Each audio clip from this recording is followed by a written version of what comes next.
Puji Tuhan. Saya bersyukur dengan kesaksian-kesaksian yang sudah disampaikan. Tuhan kita, Tuhan yang sungguh luar biasa. Tuhan yang sanggup memberikan kita kelegaan. Saya bersyukur sekali hari ini di dalam keadaan seperti ini kita yang di Australia maupun di Indonesia sedang menjalankan PPKM atau lockdown istilahnya di kota Sydney. Doa kami selalu kepada saudara-saudara semua yang saya kasihi dan dikasihi oleh Tuhan Yesus Kristus Tuhan kita. Saudara, dalam kehidupan ini ada satu hal yang sering kita lakukan setiap hari, tapi kita tidak menyadari potensi yang sudah Tuhan percayakan dalam hidup kita. Kalau saudara sudah ketahui, yang sudah mendengar, kakak saya ditinggalkan kakak saya tepat hari kemerdekaan Indonesia 17 Agustus kemarin. Saudara, saya bersyukur dengan kejadian ini melihat betapa besar kasih Tuhan dalam hidup saya dan keluarga saya. Melalui kejadian ini saya melihat ada sesuatu yang hilang dalam hati saya. Ada sesuatu yang hilang, yang tidak bisa digantikan oleh siapapun dan apapun.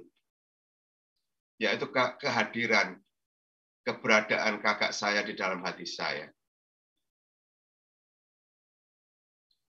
Begitupun juga di dalam kehidupan kita sebagai manusia. Saudara, ketika Adam jatuh ke dalam dosa, dia jauh dari Tuhan. Dia tidak lagi bersama-sama dengan Tuhan. Ada sesuatu yang hilang di hati Tuhan. Dan ada satu hal yang hilang dalam hati manusia yang tidak bisa digantikan oleh siapapun juga. Keberadaan kita secara pribadi di hati Tuhan dan keberadaan Tuhan di hati kita tidak bisa digantikan oleh siapapun dan apapun juga. Saudara, melalui kejadian demi kejadian, saya melihat Tuhan berinisiatif untuk melakukan satu hal yang tidak pernah terpikir di manusia dan mustahil bagi manusia untuk melakukannya. Dia datang mencari saudara dan saya oleh dorongan kekosongan dalam hatinya untuk mengasihi, untuk melampiaskan kasihnya kepada saudara dan saya. Dia kirimkan anaknya yang tunggal, supaya setiap kita yang percaya tidak binasa, melainkan beroleh hidup yang kekal. Begitu besar kasih Allah pada kita. Dia korbankan anaknya, Yesus Kristus Tuhan. Supaya kita mencapai keselamatan, menerima keselamatan. Bukan itu saja. Supaya damai sejahtera Tuhan itu komplit karena keberadaan kita di hatinya. Dan kita pun merasakan damai sejahtera ketika Tuhan masuk dalam hidup kita. Saya teringat ketika saya terima Tuhan Yesus pertama kalinya. Damai sejahtera sukacita yang tidak bisa dituliskan sebagaimanapun juga, tidak bisa dengan perkataan, tapi suatu sukacita yang sempurna, kasih yang sempurna ada dalam kehidupan saya. Karena itu saudara, mari kita ingat, ketika kita penerima Tuhan, kita bukan hanya menerima keselamatan, tapi kita menerima kasih yang sejati, kasih yang sempurna, kasih Tuhan kita. Itu yang kita terima, saudara. Nah, saudara, apa yang Tuhan lakukan saat itu bukan hanya untuk menyelamatkan kita, tapi karena dorongan kasih-Nya. Kasih Tuhan itu yang mendorong dia melakukan. Mengirimkan anaknya yang tunggal. Supaya kita diselamatkan dan menerima kasih sejati. Kasih dari surga memenuhi hidup kita. Jadi, saya bisa melihat setiap langkah, setiap perbuatan Tuhan didorong oleh kasih yang sempurna.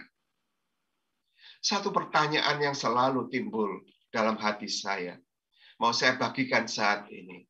Dan saya percaya saudara pun sudah menerima kasih itu. Mari kita kembali menggali apa yang sudah Tuhan percayakan dalam hidup kita. Seringkali kita dengar, selalu ingat firman Tuhan yang berfirman mengatakan, kasihilah Tuhan Allahmu dengan segenap hatimu dan segenap jiwamu dan segenap akal budimu. Itulah hukum yang terutama dan yang pertama. Dan hukum yang kedua yang sama dengan itu, kasihilah sesamamu seperti dirimu sendiri. Pada kedua hukum inilah tergantung seluruh hukum Taurat dan kitab para nabi. Jadi, saya percaya dorongan kasih Tuhan itu membawa kita harus mengasihi Tuhan itu hal yang terutama dan yang pertama dalam hidup kita semua, setiap orang-orang yang percaya. Jadi setiap perbuatan kita, setiap pemikiran kita harus didasarkan atas kasih itu. Bukan kasih yang dari dunia, tetapi kasih yang dari Tuhan. Saudara, mari kita simak satu ayat ini yang tertulis dalam Injil Yohanes pasal 15 ayat yang ke-12. Mari kita baca bersama-sama. Inilah perintahku, yaitu supaya kamu saling mengasihi seperti aku telah mengasihi kamu. Saudara, perkataan pertama di dalam ayat ini dikatakan, inilah perintahku. Kenapa saudara Tuhan memerintahkan? Di dalam perikop ini, saudara, nanti saudara baca di rumah, dari ayat 9 sampai 17, Tuhan selalu meng-highlight tentang perintah. Perintah adalah satu keharusan yang harus kita lakukan. Karena di dalam peperangan apapun, kita menunggu perintah-perintah itu. Kita tidak akan bisa menang kalau kita tidak mengikuti perintah komandan kita. Dan komandan kita adalah Yesus Kristus Tuhan kita. Perintah itu harus menjadi yang utama. Perintah itulah yang membawa kita kepada keberhasilan. Dan perintah itulah yang memfokuskan perjalanan hidup kita. Perintah itu juga yang meluruskan jalan kita.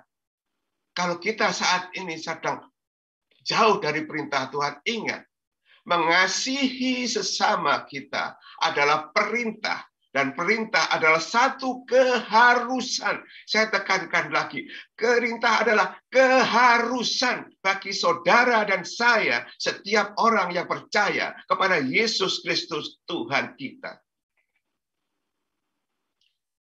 Saudara, satu pertanyaan yang akan saya lontarkan kepada saudara untuk direnungkan hari ini. Bagaimana sikap Anda, sikap kita terhadap firman Tuhan yang kita dengarkan, kita renungkan, kita hafalkan, kita sampaikan kemanapun juga. Apakah firman Tuhan itu hanya sebagai pengetahuan, sebagai knowledge, sebagai akar sesuatu, ataukah itu sebagai satu perintah yang harus kita taati setiap detik, setiap menit, setiap jam, setiap hari, setiap minggu, setiap bulan, setiap tahun, sampai kita dipanggilnya. Kenapa saudara penting sekali? kita untuk mentaati perintah itu. Karena perintah Tuhan itu adalah hidup yang kekal, saudara. Perintah Tuhan itu adalah hidup yang kekal. Saudara catat di satu ayat di Yohanes 12 ayat 50 bahwa perintahnya itu adalah hidup yang kekal. Jadi kalau saudara mau hidup yang kekal, hidup di dalam bersama-sama dengan Tuhan Yesus Kristus, kita semua harus taat 100% kepada perintah-perintah Tuhan, kepada firman Tuhan. Perintah utamanya mengasihi sesama seperti Tuhan telah mengasihi kita. Saudara, kita hidup saat ini di dalam apapun juga yang terjadi, di luar kontrol kita. Tetapi Tuhan masih pegang kendali dalam kehidupan kita. Tuhan masih selalu mencurahkan kasih-Nya dalam kehidupan kita. Bagaimana caranya kita bisa mengasihi, mentaati perintah Tuhan untuk saling mengasihi. Untuk saling mengasihi di dalam Tuhan. Di dalam Filipi dikatakan, hendaklah kamu dalam hidupmu bersama, hidup bersama keluarga, bersama pasangan kita, menaruh pikiran dan perasaan yang terdapat juga dalam Kristus Yesus.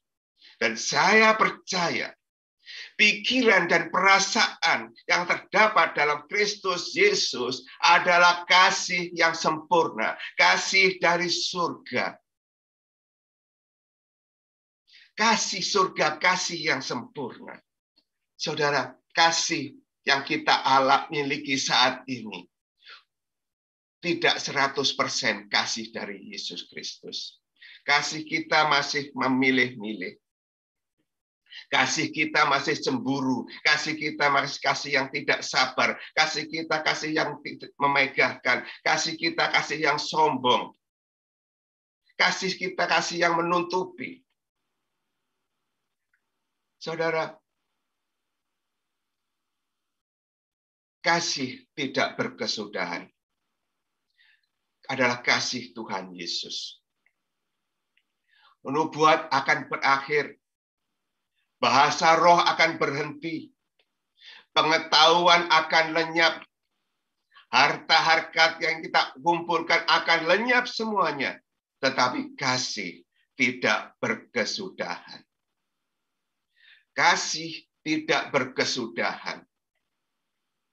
Marilah saudara, mari kita teliti kembali. Kita cek kembali. Apakah kita benar-benar mengasihi seseorang, orang lain, seperti Tuhan mengasihi kita? Kalau saudara saat ini duduk bersama pasangan saudara, lihat pasangan saudara, apakah saudara benar-benar mengasihi dia seperti Tuhan Yesus mengasihi saudara? Firman Tuhan, kasihilah sesamamu, saling mengasihi seperti aku telah mengasihi kamu. Ini adalah perintah. Ini satu pertanyaan yang patut ditanyakan dalam hidup kita. Apakah pikiran kita, perasaan kita dipenuhi dengan kasih yang sempurna, kasih Tuhan Yesus Kristus? Apakah saudara mengasihi pasangan saudara, anak saudara, tetangga saudara, seperti Kristus mengasihi saudara? Renungkan ini, simak ini, karena ini adalah perintah dari Tuhan. Yang penting, yang akan membawa kita pada hidup kekekalan, kekal sampai kita bertemu dengan Tuhan nantinya. Apapun yang kita lakukan saat ini, kalau kita tidak dipenuhi dengan kasih seperti Tuhan Yesus Kristus, kasih kita tidak akan sampai kepada kekekalan. Jelas-jelas saudara, di 1 Korintus dikatakan kasih itu sabar. Apakah saudara sabar dengan pasangan saudara? Kasih itu murah hati. Apakah benar-benar saudara murah hati? Kasih itu tidak cemburu. Kasih itu tidak memegahkan. Kasih itu tidak sombong. Apakah benar-benar saudara menganggap istri saya, pasangan saudara lebih penting? Saudara tidak menyombongkan diri saudara. Kasih itu tidak mencari keuntungan. Kasih itu tidak pemarah. Kasih itu tidak menyimpan kesalahan orang lain. Apakah saudara benar-benar masih menyimpan kesalahan pasangan saudara hari ini? Sehingga saudara tidak mau mengampuni pasangan saudara. Dari dulu sampai sekarang, kamu tetap sama dari dulu sekarang. Saudara, kasih itu tidak menyimpan kesalahan. Kasih itu menutupi segalanya. Kasih itu percaya kepada segala sesuatu. Kasih itu mengharapkan segala sesuatu. Kasih itu sabar menanggung segala sesuatu. Saudara, mari kita renungkan kembali sejenak apa yang saya sampaikan ini. Dan saya percaya, saya juga belajar untuk mengasihi pasangan saya, untuk mengasihi orang lain, seperti Tuhan mengasihi saya. Tapi bagaimana saya bisa mengasihi mereka? Bagaimana kita bisa mengasihi kalau kita nggak memiliki kasih Tuhan itu? Saudara, kasih dari Tuhan tidak bisa kita lakukan tanpa kita bersekutu dengan Tuhan, tanpa kita masuk di dalam persekutuan dengan Tuhan, persekutuan yang sangat erat, sehingga tidak bisa dipisahkan. Seperti engkau dan Bapa adalah satu. Biarlah mereka ada di dalam kita, supaya kita satu. Satu unity, satu kesatuan di dalam Tuhan. Itu yang penting sekali, saudara. Kita mengasihi. Kalau bisa katakan, mengasihi adalah sesuatu memberikan kasih. Bagaimana kita bisa memberikan kasih kalau kita tidak memiliki kasih itu? Bagaimana caranya, saudara? Seringkali kita mendengar, hitunglah berkat-berkat Tuhan. Nggak salah, memang Tuhan selalu memberkati kita, selalu memenuhi cukupi kebutuhan kita. Tapi, saudara, mari kita saat ini, kita bersama-sama. Ketika kita melihat, kita menerima berkat Tuhan, kita bukan hanya bersyukur menerima berkat itu, tapi kita bersyukur atas kasih-Nya yang Tuhan limpahkan melalui berkat yang kita terima. Jadi berkat itu menjadi satu tanda, tetapi yang kasih Tuhan itu harus menjadi lebih besar dalam hidup kita. Yang kita terima berkat. Saya percaya, saudara-saudara yang ada di eklesia, kalian semua orang-orang yang generous, kalian orang-orang yang diberkati. Saya bersyukur sekali, Tuhan selalu memberkati saudara, berkat kesehatan, berkat pengetahuan, berkat segala macam berkat yang sudah terima. Penyertaan Tuhan selalu ada dalam hidup saudara. Sampai berlebih-lebihan, saudara, kalau kita lihat. Dan kasih saudara untuk mengasihi, untuk memberikan sesuatu itu, sungguh itulah suatu kerjaan. Enggak salah saudara memberikan, tapi mari kita tambahkan lagi dengan pemberian kita. Kalau kita memberikan sesuatu, aku memberikan sesuatu karena aku mengasihi kamu. Coba sekarang Tuhan, kalau kita melihat perintah Tuhan, kasihilah musuhmu. Apakah kita bisa memberikan kepada orang-orang yang kita benci? Kalau saudara punya makanan satu piring, saudara memilih memberikan kepada orang yang saudara kasihi. Tetapi orang-orang yang menjadi musuh saudara sering kita lupakan. Tapi perintah Tuhan adalah perintah, kasihilah musuhmu, doakan mereka. Doakan mereka, kasihi musuhmu. Itulah perintah Tuhan. Mari kita, saudara, mari kita bersama-sama. Kita mengasihi, kita orang-orang yang tidak patut kita kasihi. Tetapi kasih Tuhan memberikan kita rela untuk mengasihi orang-orang yang walaupun dia jahat kepada kita. Saudara, kejadian kehilangan kakak saya waktu itu membuat saya benar-benar menangis kepada Tuhan. Kenapa, saudara? Secara jasmani, secara pengetahuan saya melihat kakak saya masih belum terima Tuhan. Kalau kita sebagai satu disaster, ini kalau double blow, hilang dari dunia, hilang dari rohani. Saudara, satu kehilangan yang tidak mungkin kita bisa lakukan semuanya. Satu kehilangan yang benar-benar meregut hati saya. Tetapi Tuhan telah berjanji dalam firman-Nya. Kalau satu orang diselamatkan, maka seluruh isi rumah akan diselamatkan. Tuhan berikan satu pertanyaan dalam hati saya. Saya sudah berdoa lama buat kakak saya. Tapi saat itu saya nyem Tuhan, kenapa Engkau panggil kakak saya sebelum dia terima? Kembali Tuhan pertanyakan. Setiap kali saya bertanya ke Tuhan selalu apakah kamu hanya percaya karena melihat? Ataukah kamu percaya akan kuasaku? Saudara, hati saya terhibur. Seringkali kita melihat sesuatu dengan apa yang kita lihat.